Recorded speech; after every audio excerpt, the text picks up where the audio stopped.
తెలంగాణలో వరద కష్టాలు వెంటాడుతున్నాయి. కుంభవృష్టి వర్షాలతో అతలాకుతలమైన మెదక్ జిల్లా ఇప్పుడిప్పుడే కుదుటపడుతోంది. వరదలతో కకావికలమైన దూప్ సింగ్ తండా పరిస్థితిపై మరింత సమాచారం మా ప్రతినిధి పరశురాం అందిస్తారు. భారీ వర్షాలకు మెదక్ జిల్లా తీవ్రంగా నష్టపోయింది. ముఖ్యంగా మెదక్ జిల్లాలోని అవేలి గణపూర్ మండలం ఎక్కువగా ప్రభావితమైంది.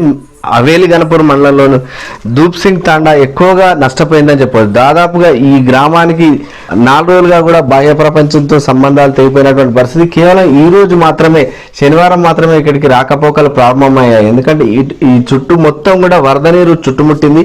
ఇక్కడ ఉన్నటువంటి గ్రామాల్లో ఉన్నటువంటి వారందరూ కూడా ప్రాణభయంతో గ్రామంలో ఉన్నటువంటి కొన్ని భవంతుల మీద భవనాలు, అదేవిధంగా ట్యాంకు పైకి ఎక్కి వారి ప్రాణాలను కాపాడుకున్నారు. ఇప్పుడు ప్రస్తుతం మనం ఈ తండాలోని ఒక ఇంటిని చూస్తున్నాం. వరద నీటికి ఏ విధంగా ప్రభావితం అయిందనేది మనం ప్రత్యక్షంగా విజువల్స్ లో చూడొచ్చు. దాదాపుగా ఇంటిలో సగభాగం వరకు కూడా నీరు వచ్చినటువంటి ఆ పరిస్థితి ఉంది. ఇంట్లోని సామాగ్రి అంతా కూడా పూర్తిగా తడిసిపోయింది. ఎవరు కూడా వంట చేసుకోలేని పరిస్థితి కూడా ఇళ్లలో ఉంది. వారి బియ్యం లేవు. ప్రస్తుతం చాలా చోట్ల కూడా బియ్యం కూడా కనీసం వీళ్ళకి నిత్యావసరాలు లేని పరిస్థితి ప్రస్తుతం నెలకొన్నటువంటి పరిస్థితి. చెప్పండి అమ్మా, ఇప్పుడు వర్షం ఎప్పుడు వచ్చింది? వచ్చినప్పుడు ఆ వరదతో ఎట్లా మీకు నష్టం జరిగింది? మంగళవారం నప్పటి నుంచి బుధవారం పొద్దుగాల 10 గంటల నుంచి స్టార్టింగ్ అయింది. 10 గంటల స్టార్టింగ్ అయితే తక్కువ అక్కడి నుంచి పోతుందేమో అనుకున్నాం. మాకు తెలియదు, సమయం అసలు తెలియదు. మాకు ఎట్లా తెలుస్తుంది? చిన్న చిన్న పాపలు ఉన్నారు, అందరు ఇంట్లో. మాకు అందరూ ఇండగా వస్తుందేమో అని చెప్పిండ్రు. ఇంకా మేము గిండ రాలేదు, ఇప్పుడు ఎందుకు వస్తుందని అనుకున్నాం. నష్టమైంది, మొత్తం ఇల్లు మొత్తం తానింది. మేము పోయినాము, స్కూల్ దగ్గర పోయినాము. అంత అక్కడ కూడా ఓపిక లేకుండా ఉండే. ఇక్కడ నుంచి ఓళ్ళు మోసల మీద అంటే రిటర్న్ వేసుకొచ్చిండ్రు. టండ వేసిండ్రు మాకు. ఆ టండ తీసుకుపోయి ఇప్పుడు 2 రోజులు అటే ఉండం. మేము అటు ఉండి ఆ తర్వాత గిట్టు నుంచి వచ్చినాము. ఈ వరద వచ్చినప్పుడు ఎట్లా అనిపించింది? ఎట్లా భయం, ఎట్లా అనిపించింది మాకు. ఎట్లా తెలియకుండానే నేను ఈ వరదలు అసలు తిరగలేని మనిషికి ఎట్లా తిరగలేని ఓకే. మోసుకుపోయిండ్రు, మాకు ఎత్తుకొని పోయిండ్రు. అన్న తమ్ముళ్ళు అందరూ ఎత్తుకొని పోయిండ్రు. పిల్లలకు ఎత్తుకొచ్చిండ్రు, మాకు ఎత్తుకోపోయిండ్రు. వాళ్ళ ప్రాణంకి వాళ్ళు ఇంకా బతికించుకొని వాళ్ళు ఉన్నారు. ఇంకా మా తాత చచ్చిపోయానికి పోతే అయినా ఎత్తుకొచ్చిండ్రు వాగులకి.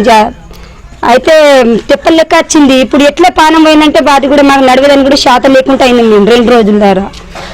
చెప్పండి అమ్మా, ఇప్పుడు 3 రోజుల నుంచి కూడా మీకు కరెంట్ లేదు. ఆ రోజు నుంచి కూడా అంటే వరద, ఇటు వర్షము, వరద, అదే కరెంట్ లేదు. ఎట్లా ఉన్నారు? ఎట్లా ఇబ్బంది పడతారు మీరు? ఇబ్బంది ఎట్లానే ఉంది సార్.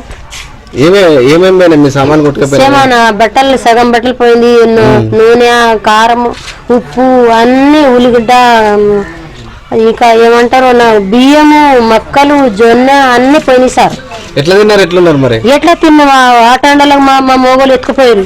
ఆ టండాలు ఎత్తుకుపోతే సగం మంది టండాలకు ఉన్నారు, సగం మంది ఏమో గట్టుకుపోయినాము. అట్లానే కవర్ కప్పుకొని కూర్చున్నాము. ఉన్న సామాన్ అంతా పోయింది. మరి ఉన్న సామాన్ ఉండడం ఎట్లా మరి? ఎట్లా చేస్తారో మీద దిష్టి వాళ్ళు ఎట్లా చేస్తారో సార్. ప్రభుత్వాన్ని, గవర్నమెంట్ ఏమడుతుంది? మేము ఈ టండాలు అయితే ఉండం. ఏడన్నా గుడిసె కట్టుకొని ఉంటాం. ఈ ఇల్లులా ఉండము. మా పరిస్థితి ఇట్లా 10 గంటలకు వచ్చినప్పుడు అట్లా అయింది. రాత్రి వేస్తే మేము అందరూ అట్లానే అయిపోవు. జేసీబీ తీసుకొని పొక్కల పడు మాకు. మేము ఇట్లా ఉండే సార్. ఇది కేవలం ఈ ఒక్క కుటుంబం పరిస్థితే కాదు. ఈ తండాలో ఉన్నటువంటి దూప్ సింగ్ తండాలో ఉన్నటువంటి ప్రతి ఇంటికి దాదాపు 400 పైగా జనాభా ఉంది. 100 పైగా ఇల్లు ఉన్నాయి. దాదాపు అందరి పరిస్థితి కూడా ఇదే. తమకి ముంపు సమస్య ఉంది కాబట్టి తమకు శాశ్వత పరిష్కారం చెప్పాలి. మరో చోట స్థలాలు ఇస్తే ఇల్లు కట్టుకొని ఉంటాం, ఇక్కడ మేము బతకలేని పరిస్థితి ఉందని చెప్పి ఈ తండావాసులు చెప్తున్న పరిస్థితి ఉంది. కెమెరామెన్ నాగరాజుతో పరశురాం, ABN ఆంధ్రజ్యోతి, మెదక్ జిల్లా.